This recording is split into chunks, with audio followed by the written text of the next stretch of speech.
வணக்கம் நேர்களே, இது ஷர்மிளா டாக்கீஸ். நான் உங்கள் டாக்டர் ஷர்மிளா. இந்த பாஜக அரசு செய்யக்கூடிய எல்லா விஷயங்களுமே நீங்க பாத்தீங்கன்னா ஒரு குளறுபடியா தான் இருக்கும். அப்படிதான் முதல் கோணல் முற்றும் கோணல் அப்படிங்கிற வகையில இந்த நீட் தேர்வும் அமைஞ்சிருக்கு. முதல்ல நீட் தேர்வு கொண்டு வரதுக்கு என்ன சொன்னாங்கன்னு பாத்தீங்கன்னா, ஒரு சில மாநிலங்கள்ல மருத்துவ கட்டமைப்பு மேம்படல, போதிய மருத்துவ கட்டமைப்பு இல்ல. அப்ப அந்த மாநிலத்தை சேர்ந்த மாணவர்களுக்கு படிக்கிறதுக்கு மருத்துவம் படிக்கிறதுக்கான வாய்ப்புகள் இல்ல. அதனால இந்த நீட் எக்ஸாம கொண்டு வரோம். நாடு முழுவதும் ஒரே ஒரு என்ட்ரன்ஸ் எக்ஸாம்னு கொண்டு வந்துட்டோம்னா எல்லா மாணவர்களுக்கும் ஈக்குவல் ஆப்பர்ச்சுனிட்டி கிடைக்கும் அப்படின்னு ஒரு காரணத்தை சொன்னாங்க. ஆனா மருத்துவ கட்டமைப்பை மேம்படுத்த வேண்டிய வேலையை இவங்க உருப்படியா செய்யாம எந்தெந்த மாநிலத்துல ஒரு நல்ல மருத்துவ கட்டமைப்பு இருக்கோ அந்த மாநிலத்தில் சேர்ந்த மாணவர்களுடைய கனவுல மண்ணள்ளி போடுற வேலையை தான் இவங்க செஞ்சிட்டு இருக்காங்க. இவங்க எந்த அளவுக்கு மருத்துவ கட்டமைப்பையும் மருத்துவமனைகளையும் மேம்படுத்தி வச்சிருக்கிறாங்க அப்படிங்கிறதுக்கு உதாரணம் இன்னைக்கு சோசியல் மீடியால ஒரு வீடியோ வைரல் ஆயிட்டு இருக்குங்க. மத்திய பிரதேசை சேர்ந்த கமலா ராஜா விமென்ஸ் அண்ட் சில்ட்ரன்ஸ் ஹாஸ்பிட்டல், இதுதான் ஓல்டஸ்ட் அண்ட் லார்ஜஸ்ட் ஹாஸ்பிட்டல் இன் குவாலியர். இந்த ஹாஸ்பிட்டலோட ஒரு வீடியோ இன்னைக்கு வைரல் ஆயிட்டு இருக்கு. ஹாஸ்பிட்டலுக்குள்ள பேஷண்டோடைய ரூமுக்குள்ள பெருச்சாளி அப்படியே பூந்து விளையாடிட்டு இருக்கு. ஒன்னு ரெண்டு பெருச்சாளி இல்லைங்க, ஏகப்பட்ட பெருச்சாளி. நீங்க பாருங்க, அந்த வீடியோ பாத்தீங்கன்னா தான் அப்படியே கண்ணுல ரத்தம் வருது. அந்த வீடியோ பார்த்தா எந்த அளவுக்கு பாஜகவுக்கு ஓட்டு போட்டுட்டு மத்திய பிரதேசல இருக்கக்கூடிய மக்கள் அவதிப்படுறாங்க அப்படின்னு நினைக்கும் போது உண்மையிலேயே மனசு கஷ்டமா இருக்கு. இப்படி மருத்துவ கட்டமைப்பெல்லாம் இவங்க மேம்படுத்த மாட்டாங்க, மருத்துவத்தோட தரத்தை மேம்படுத்த மாட்டாங்க, மருத்துவமனைகளை மேம்படுத்த மாட்டாங்க. ஆனா நீட் அப்படிங்கிற ஒரு எக்ஸாம் பேர்ல கார்பரேட்டுகளும் கோச்சிங் சென்டர்ஸும் சம்பாதிக்கிறதுக்கு நல்ல வேலையை பண்ணி கொடுப்பாங்க இவங்க. அடுத்தது என்ன சொன்னாங்க, மெரிட்ல வரக்கூடிய ஸ்டூடெண்ட்ஸ்க்கு ஒரு நல்ல வாய்ப்பு. எல்லாரும் 12th எக்ஸாம் 12th போர்ஷனை மட்டும் மனப்பாடம் பண்ணி வாந்தி எடுத்துட்டு வராங்க, 11th போர்ஷனையே எடுக்கிறது இல்ல, 12th போர்ஷனை மட்டும் படிக்கிறாங்க 2 வருஷம். இப்படிதான் கோழி பண்ண மாதிரி மாணவர்களை வச்சு தயார் பண்ணி அனுப்புறாங்க. அப்ப எப்படி தரமான மாணவர்கள் வர முடியும்? அதனால அவங்களுடைய தரத்தை நிர்ணயிக்கக்கூடிய ஒரு தேர்வாக இந்த தேர்வு இருக்கும் அப்படின்னு சொன்னாங்க. ஆனா இன்னைக்கு நீட் தேர்வுல வந்திருக்கக்கூடிய விஷயம் என்ன தெரியுமா? குஜராத்தை சேர்ந்த ஒரு மாணவி பிசிக்ஸ்ல 21 மார்க் வாங்கியிருக்கு 12th, கெமிஸ்ட்ரியில 31 மார்க் வாங்கியிருக்கிற, பயாலஜில 39 மார்க் வாங்கியிருக்கிறாங்க. பிசிக்ஸ்லயும் கெமிஸ்ட்ரியிலயும் ஃபெயிலு, பயாலஜில ஜஸ்ட் பாஸ். ஆனா அந்த பொண்ணு நீட் தேர்வுல மட்டும் 720க்கு 705 மார்க் வாங்கியிருக்கலாம். இது எப்படி சாத்தியம்? ரெண்டும் ஒரே போர்ஷன் தானே, ஒரே விஷயத்தை தானே படிக்கிறீங்க. அப்ப எப்படி இது சாத்தியமாகுது? அப்ப இந்த மாணவியுடைய மெரிட்டை நீங்க எதை வச்சு ஜட்ஜ் பண்ணுவீங்க? 12th ஃபெயில் ஆனதை வச்சா, இல்ல நீட்ல வாங்கின மார்க்கை வச்சா? உண்மையிலே நீட்டை கிளியர் பண்ணா எல்லாருக்கும் மருத்துவ படிக்கலாம் அப்படின்னு தவறான ஒரு கண்ணோட்டத்துல பேரண்ட்ஸ் இருக்கிறீங்க. நீட் பாஸ் பண்ணிட்டா போதும் மெடிசன் படிக்க முடியும். ஆமா, நீட் பாஸ் பண்ணிட்டீங்கன்னா நீங்க மெடிசன் படிக்க முடியும். ஆனா நீங்க எவ்வளவு மார்க் எடுக்கிறீங்கிறத பொறுத்து இருக்கு. 15ல இருந்து 20% மார்க் நீங்க எடுத்துட்டீங்கன்னா நீங்க குவாலிஃபை ஆயிடுவீங்க. குவாலிஃபிகேஷன்னா என்ன? உங்களால மருத்துவம் படிக்க முடியும் அப்படிங்கிற குவாலிஃபிகேஷன் தான் அந்த நீட் எக்ஸாம். ஆனா அதுக்கப்புறம் பல இடத்துல கேட்ட போடுறான்ல, அதை பத்தி பல பெற்றோருக்கு தெரியாது. இன்னொரு விஷயம் என்ன சொல்றாங்க, இது வரைக்கும் மெடிக்கல் காலேஜ்லாம் தனியார் மருத்துவ கல்லூரி எல்லாம் டொனேஷன்ங்கிற பேர்ல நிறைய கருப்பு பணத்தை வாங்கி வள்ளி போட்டுக்கிட்டு இருந்தாங்க. ஒரு சீட்டுக்கு 1.5 கோடி 2 கோடின்னு வாங்கிட்டு இருந்தாங்க. இப்ப மட்டும் என்ன கிளியுது? டீம்டு யூனிவர்சிட்டிஸ்ல தனியார் மருத்துவ கல்லூரிகள்ல வருஷத்துக்கு ஒண்ணுக்கு 30 லட்சம் ரூபாய் வரைக்கும் சார்ஜ் பண்றான் ஃபீஸ். 1.5 கோடி அவன் கருப்பா வாங்கிட்டு இருந்தத நீங்க இன்னைக்கு ஒயிட்டா மாத்தி அவனுக்கு தான் ஹெல்ப் பண்ணிருக்கீங்க. ஒரே நேரத்துல 1.5 கோடியா வாங்கினத இன்னைக்கு ஈக்குவேட்டட் இஎம்ஐ மாதிரி வருஷத்துக்கு 25 லட்சம் ரூபாய் அதே பணத்தை தான் அவன் வாங்கிட்டு இருக்கான். அப்ப நீங்க சொன்ன மாதிரி மருத்துவ கட்டமைப்பும் மேம்படல, மருத்துவமும் மேம்படல, மாணவர்களும் மெரிட்டான மாணவர்கள் இல்ல. அப்ப யாருக்காக எதுக்காக இந்த எக்ஸாம் நடத்துறீங்க? இப்படிப்பட்ட பயனற்ற தரமற்ற ஒரு தேர்வு தேவையா அப்படிங்கறத தான் ஆரம்பத்துல இருந்து தமிழ்நாடு கேட்டுட்டு இருக்கு. தமிழ்நாடு எத்தனையோ விஷயங்கள்ல முன்னோடியா இருந்திருக்கு. பல அரசியல் விஷயங்களுக்கு தமிழ்நாடு முன்னோடியா இருந்திருக்கு. 100-150 வருஷம் முன்னால மாநில உரிமைகள், மாநில சுயாட்சி பத்தி எல்லாம் நம்ம பேச ஆரம்பிச்சிட்டோம். 100-150 வருஷம் முன்னால சுயமரியாதையை பத்தி நம்ம பேசியிருக்கிறோம்.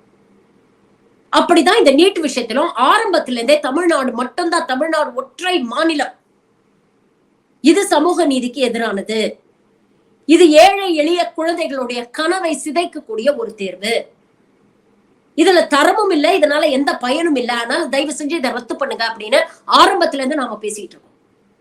கல்விய மாநில பட்டியலுக்கு கொண்டு வாங்க, எங்களுக்கு தெரியும் எங்க மாநிலத்துல இருக்கக்கூடிய குழந்தைங்களை எப்படி முன்னேற்றணும் அப்படிங்கிறது எங்களுக்கு தெரியும், நீங்க எங்களுக்கு பாடம் எடுக்க வேண்டாம் அப்படிங்கறத தொடர்ந்து நாம சொல்லிட்டு இருக்கோம். இன்னைக்குதான் மற்ற மாநிலங்கள் இருக்கிறவங்களுக்கு எல்லாம் சூடு சொரண கிளம்பிருக்கு. இன்னைக்கு இவ்வளவு பிரச்சனைகள், இவ்வளவு ஓட்டைகள் இந்த தேர்வுல இருக்கு, வெளிப்படையா இவ்வளவு அநியாயம் நடந்திருக்கு. Question paper, answer paper leak பண்ணி இருக்கிறாங்க.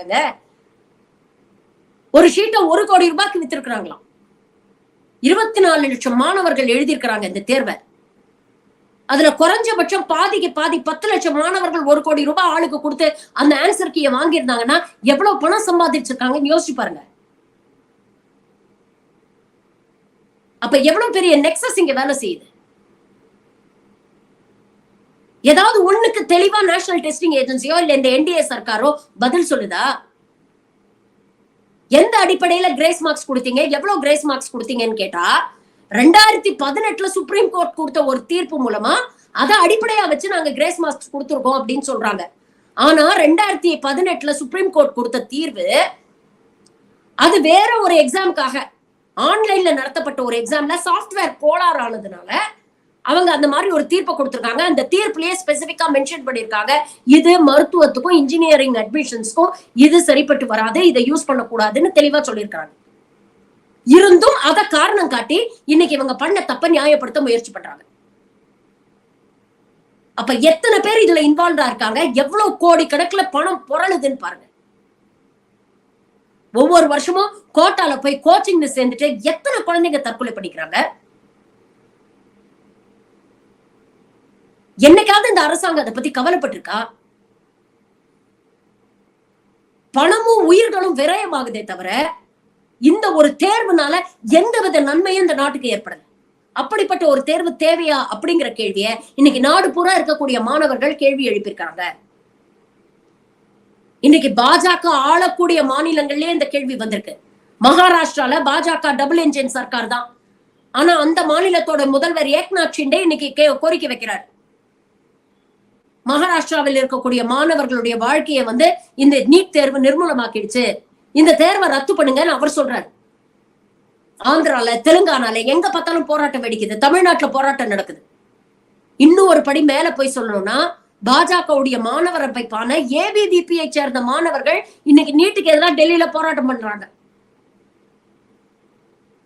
அப்ப ஒட்டு மொத்தமாக இது எல்லா விதத்திலும் நமக்கு தேவையில்லாத ஆணி அப்படிங்கறத இன்னைக்குதான் நாட்டில் இருக்கக்கூடிய மற்ற மாநிலத்தில் இருக்கக்கூடிய மக்கள் ரியலைஸ் பண்றாங்க.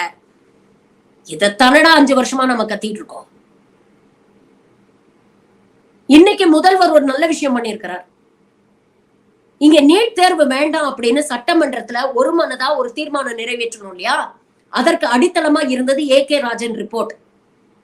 அந்த ரிப்போர்ட்டை பல மொழிகளில் மொழிபெயர்த்து அந்தந்த மாநிலத்துக்கு அவர் அனுப்பியிருக்கிறாரு, முதல்வர்களுக்கு அனுப்பியிருக்கிறாரு. சோசியல் மீடியாலையும் லிங்க் போட்டு வைரல் பண்ணிட்டு இருக்காங்க. தயவு செஞ்சு படிங்க இந்த ரிப்போர்ட்டை.